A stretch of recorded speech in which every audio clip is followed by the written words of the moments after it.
علامہ سیوطی رحمۃ اللہ علیہ نے لکھا ہے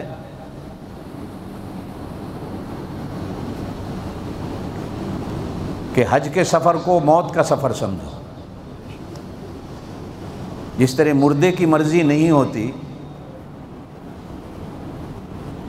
فارسی میں کہا جاتا ہے مردہ بدست زندہ، مردہ تو زندوں کے ہاتھ میں ہوتا ہے، وہ چاہیں تو غسل دے دیں، چاہیں تو غسل بھی نہ دیں، چاہیں تو کفن دے دیں، چاہیں تو کفن بھی نہ دیں، چاہے آگ میں ڈال دیں، چاہے قبر میں ڈال دیں، وہ تو زندوں کے ہاتھ میں ہوتا ہے، زندوں کی مرضی جو مرضی کرو۔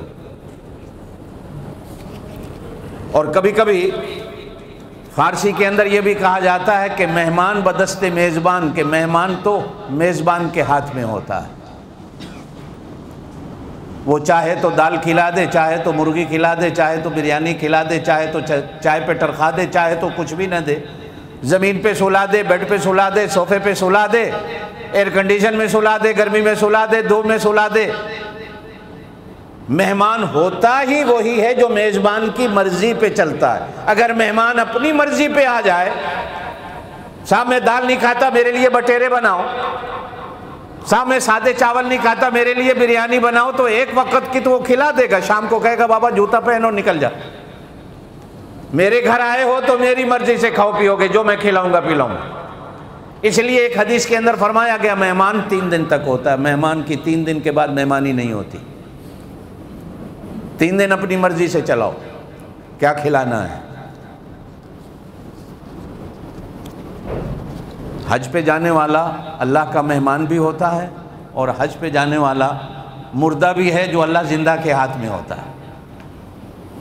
کھانا کیا ہے وہ بھی اس کی مرضی، پینا کیا ہے وہ بھی اس کی مرضی، رہنا کہاں ہے وہ بھی اس کی مرضی۔ بلکہ ایک بزرگ کی مجھے بڑی عجیب بات لگی، کہنے لگی امریکہ کا ویزا لینا ہو تو امریکہ کی ایمبیسی سے ملتا ہے، برطانیہ کا ویزا لینا ہو تو برطانیہ کی ایمبیسی سے ملتا ہے، پاکستان کا ویزا لینا ہو تو پاکستان کی ایمبیسی سے ویزا لینا پڑتا ہے، مکے جانا ہو تو پھر اللہ کی ایمبیسی سے ویزا لینا پڑتا ہے۔ یہ نام ہوتا ہے سعودی عرب کی ایمبیسی، لیکن مہریں بھی اس کی مرضی سے لگتی ہیں۔ اللہ کی شان ہے، بات ہے کہہ دیتے ہوں، ساری دنیا سے حاجی خوش ہو کے حج پہ جاتا ہے اور خوش ہو کر حج کر کے آتا ہے۔ بدقسمتی ہے ہماری، ہانگ کانگ سے حاجی رو کے جاتا ہے تو آتا ہے تو بھی روتے ہوئے آتا ہے۔ ساری دنیا میں حج کاروبار ہے، لیکن ہانگ کانگ میں سب سے بڑا کاروبار بن گیا۔ ناراض نہیں ہونا، ساری دنیا میں کاروبار ہے، حج کاروبار ہو گیا ہے، اب عبادت نہیں رہی۔ جانے والا تو بیچارہ عبادت کی نیت سے جاتا ہے، لیکن لے جانے والے اپنا کاروبار بنا۔ آپ اور میں بھی ہانگ کانگ میں کاروبار کا شکار ہو گئے۔ اب نہ جانے والے بیچارے، جانے والے بھی حج پہ نہیں جا رہے، کیوں کہ آگے سارا کاروبار نظر آ رہا۔ بندہ کس کے آگے روئے؟ اور کاروبار اور دھندا کرنے والا بھی کوئی دنیا دار بندہ نہ ہو اور مولوی ہو، سمجھے؟ انسان اپنے زخم کس کو دکھائے؟ ساری دنیا سے حاجی خوش ہو کے حج پہ جاتا ہے، دعوتیں کھا کھا کے حج پہ جاتا ہے، رشتہ دار گھروں میں بلا کے کھانے کرتے ہیں۔ ایمان سے کہو آج تک ہانگ کانگ سے کوئی بندہ ایسا بھی حج پہ گیا ہے جو خوش ہو کے گیا ہو؟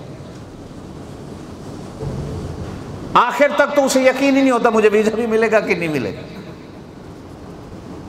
اس لیے کہ کاروباریوں کے گناہ اور ان کی شامت اعمال بیچارے حج پہ جانے والے پہ پڑ جاتے ہیں۔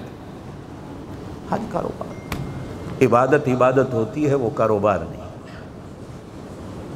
دعا کریں اللہ مسلمانوں کو ہدایت دے، دعا کریں اللہ مسلمانوں کو ہدایت دے۔ وَأَذِّن فِي النَّاسِ بِالْحَجِّ يَأْتُوكَ۔ پھر ایوسی بات پر میں کہتا ہوں کہ بزرگ لکھتے ہیں کہ حاجی حج پہ جانے والا یہ تو موت کے سفر کو اختیار کرتا، اگر کوئی سمجھے، اس لیے کہا جاتا ہے کہ جانے سے پہلے ناراض لوگوں سے معافی مانگ لو اور ان کو راضی کرو،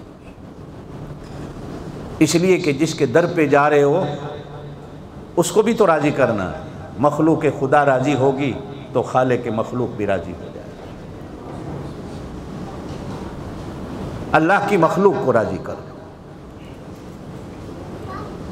اللہ کی مخلوق خوش، تمہارا خالق تم سے خوش۔ اب کہا گیا کہ اپنی مرضی کا لباس نہیں بابا میرے گھر آنا ہے، نہ۔ اچھا دنیا میں آپ جس کے گھر میں بھی مہمان ہونے کے لیے جانا ہے تو آپ اچھے سے اچھے سوٹ اور اچھے سے اچھے کپڑے لے کے جائیں گے کہ میں فلاں کے گھر جا رہا ہوں، جس کے گھر مہمان ہونا ہے وہ خوش ہو جائے۔ اور جب میں پہلے دن اس کے گھر جاؤں تو اچھے سے اچھا سوٹ پہن کے جاؤں، میرا اثر پڑے اس پر کہ میں بڑے اچھے کپڑے پہن کے آیا ہوں۔ لیکن یہ اللہ کی شان بڑی عجیب ہے، اللہ کے گھر کا مقام بھی بڑا عجیب ہے۔ کہا نہیں، جس دن میرے گھر آنا ہے نا پہلی بار، تو پھر اپنی مرضی کا نہیں میری مرضی کا لباس پہننا۔ اللہ تیری مرضی کا لباس کیا ہے؟ کہا کہ جس طرح کفن میں 2 چادریں ہیں 2 چادریں پہن، بس 2 چادریں پہن۔ کفن بھی رنگ والا دیا جا سکتا ہے، کوئی اسلام میں شرط نہیں ہے کہ سفید رنگ کا، یہ بھی کوئی شرط نہیں ہے کہ کاٹن کا ہو، اسلام کے اندر نہیں ہے، کلر والا بھی دیا جا سکتا ہے کفن۔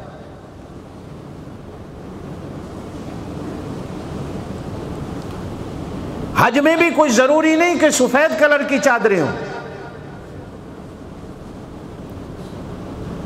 رنگ والا بھی احرام پہنا جا سکتا ہے، یہ کوئی شرط نہیں ہے۔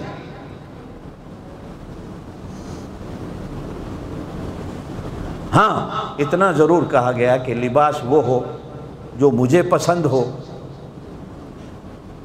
اور جو میرے رسول نے پہنا ہو۔ زور سے کہہ دیں صلی اللہ علیہ وسلم۔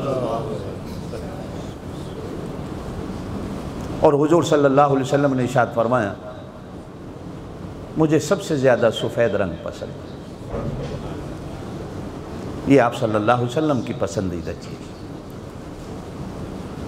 اور آپ صلی اللہ علیہ وسلم نے بھی جب بھی عمرہ فرمایا، جب بھی حج فرمایا، ایک بار حج فرمایا عمرے بھی کیے، تو آپ صلی اللہ علیہ وسلم نے سفید رنگ کی چادروں کو استعمال فرمایا، امت کو منع نہیں کیا۔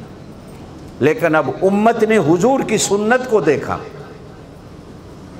اور پھر ایک جگہ حضور صلی اللہ علیہ وسلم نے میتوں کے بارے میں بھی فرمایا کہ میتوں کو بھی سفید لباس پہنایا کرو، اس لیے کہ یہ اللہ کو زیادہ پسند ہے اور اللہ کے رسول کو بھی پسند ہے، اس لیے امت والے میت کو سفید رنگ کا لباس پہنا دے۔